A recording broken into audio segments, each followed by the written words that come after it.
सतारा में rave party में राडा बारबाला के साथ अश्लील डांस का वीडियो वायरल, पिटाई से 3 घायल। बड़े शहरों में अब रेव पार्टियों, रंगारंग संगीत पार्टियों का चलन है। अक्सर ऐसी पार्टियों पर पुलिस द्वारा छापा मारा जाता है और कभी कभी जानबूझकर नज़रअंदाज कर दिया जाता है।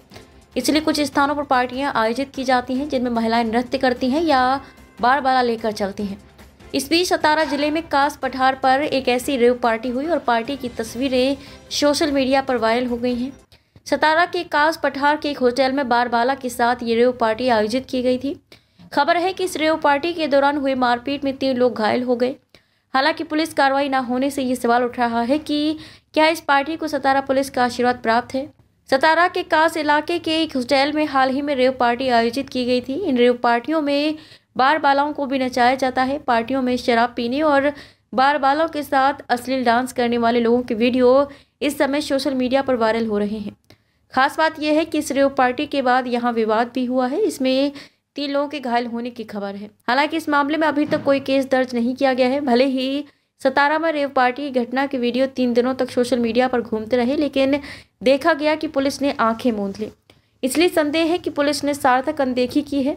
हालांकि अभी गुनाह दाखिल करने की शुरुआत हो चुकी है। 5 जन में गुनाह दाखिल हो गया है। सतारा जिले के कास पठार पर 7 दिसंबर को रात 10:30 बजे ये घटना AQ गांव होटल मल्हार में हुई है। इस बीच सतारा के पुलिस अधीक्षक समीर शेख से संपर्क करने पर उन्होंने कहा कि वे मामले की जांच शुरू कर रहे हैं और सभी लोगों पर कड़ी कार्रवाई की जाएगी।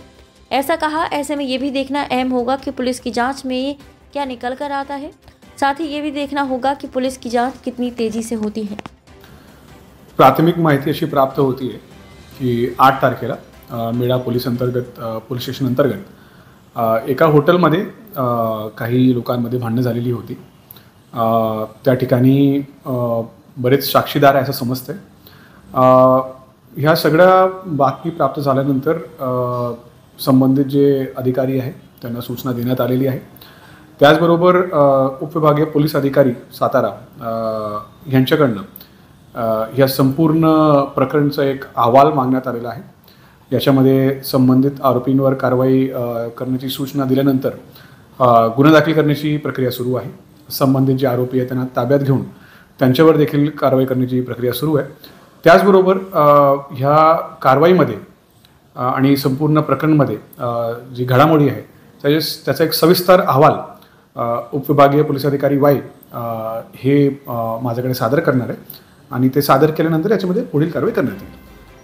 याच्यामध्ये काही महिला बारबाला नाचवल्या गेल्या हा एक प्रकार समोर आला आणि त्याच्यामध्ये पोलीस बंदोबस्त असल्याची चर्चा होती। हे नेमकं काय ठरतं?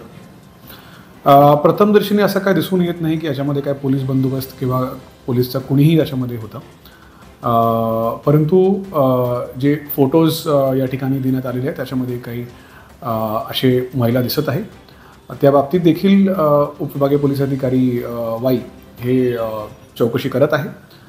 त्याचबरोबर प्रभारी मेढा जे आहे त्यांच्या तपासमध्ये देखील या गोष्टींचा ते सखोल तपास करणार आहे आणि संबंधितांवर नक्कीच कारवाई करण्यात येईल। यामध्ये काही रेकॉर्डवरचे गुन्हेगार वगैरे त्यामध्ये होते का आणि आता काही ताब्यात काही पुन्हा घेतले का? याच्यामध्ये सर्व जे लोक असतील कोणीही तो असो त्याच्यावर रेकॉर्ड असेल किंवा नसेल त्यांच्यावर कारवाई करण्यात येईल। एवढंच मी या वेळेस तुम्हाला सांगू शकतो। बोल बच्चन गिरोह के 2 आरोपी गिरफ्तार। चॉकलेट मांगकर लूटा लाखों का सोना। भाईंदर पश्चिम इलाके में सोने की छड़े, टुकड़े और बिस्किट छीनकर भागे 2 आरोपियों को भाईंदर पुलिस स्टेशन की अपराध जांच शाखा के अधिकारियों ने मुद्दा माल के साथ गिरफ्तार कर लिया है। भाईंदर पुलिस स्टेशन क्षेत्र में एक अज्ञात व्यक्ति शिकायतकर्ता को 375.180 ग्राम सोने की छड़े और रुपए की बिस्कुट ले जाते समय रोका और सामान लेकर फरार हो गया था। घटनास्थल एवं CCTV सर्विलांस से घटना में अभियुक्तों को गिरफ्तार कर घटना का खुलासा किया गया।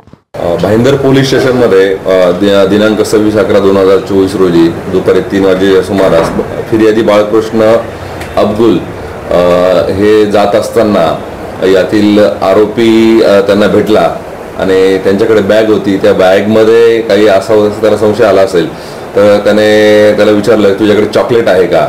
ती बॅग त्याने घेतली आणि ती फक्त चाचपंप घेतली आणि ते फिर्यादीला न कळत त्यातले सोन्याची लगड होती 375 ग्रॅम ती काढून घेतली आणि त्याच्या साथीदारासह पळून गेला। त्यानुसार 376/24 प्रमाणे आपल्याकडे गुन्हा नोंद करण्यात आला. माननीय CP सरांच्या मार्गदर्शनाखाली आमची DBची टीम यांनी अथक परिश्रम करून संपूर्ण परिसराचे CCTV फुटेज त्याचं विश्लेषण आणि CDRचं विश्लेषण करून यातील जो मुख्य आरोपी आहे सुनील निंबा पाटील 56 वर्ष, आदर्श नगर, वर्तकनगर, जिल्हा ठाणे याला अटक केलं. सदर आरोपी फरार होता. त्याचं मूळ गाव जे आहे भडगाव, जिल्हा जळगाव या ठिकाणाहून त्याला अटक करण्यात आलेली आहे. त्याच्यासोबत त्याचा दुसरा साथीदार होता रामानंद छोटेलाल यादव. हा पण पोलीस खबरी म्हणून काम करतो. तर त्यालाही अटक करण्यात आलेली आहे आणि त्यांच्याकडनं 300 ग्रॅमची सोन्याची लगड आतापर्यंत आपण रिकवर केलेली आहे. आरोपीचा PC मिळालेला आहे आणि अजून फर्दर इन्व्हेस्टिगेशन सुरू आहे. सर, आरोपीची पार्श्वभूमी काय, यांचा पुणे पण काय गुन्हे दाखल आहे? आरोपीची पार्श्वभूमी, आरोपीला याच प्रकारचे गुन्हे करण्याची सवय आहे. त्याच्यावर जवळपास 5 गुन्हे दाखल आहेत. 3 नवघर पोलीस स्टेशनला दाखल आहे आणि 2 ठाणे जिल्ह्यामध्ये दाखल आहे. आरोपीची मोडस या प्रकारचे आहे, तो कुठेही एखादा व्यक्ती दिसला की ज्याच्याकडे पैसे असू शकतात, सोनं असू शकतं असा संशय आला की त्याला हेरून त्याला एक बतावणी करणार की मी पोलीस आहे, समोर नाकाबंदी चालू आहे, तर तुझे काही किमती वस्तू असेल तर मला सांगा, किंवा नोटा असेल तर मी मोजून देतो, किंवा तुझ्याकडे काही वस्तू आहे का, तंबाखू आहे का, चॉकलेट आहे का, अशा प्रकारची मागणी करून त्याची नजर चुकून त्याच्या बॅगमधनं वस्तू काढून घेणं, पैसे काढून घेणं, सोनं काढून घेणं अशा प्रकारची त्याची मोडस आहे. या घटनेमध्ये पोलिसांना या आरोपीला अटक करण्याचे कशा यश प्राप्त झाले? याच्यामध्ये अगोदर आपल्याला CCTVच्या आधारे खबरीला पण पकडलेलं होतं.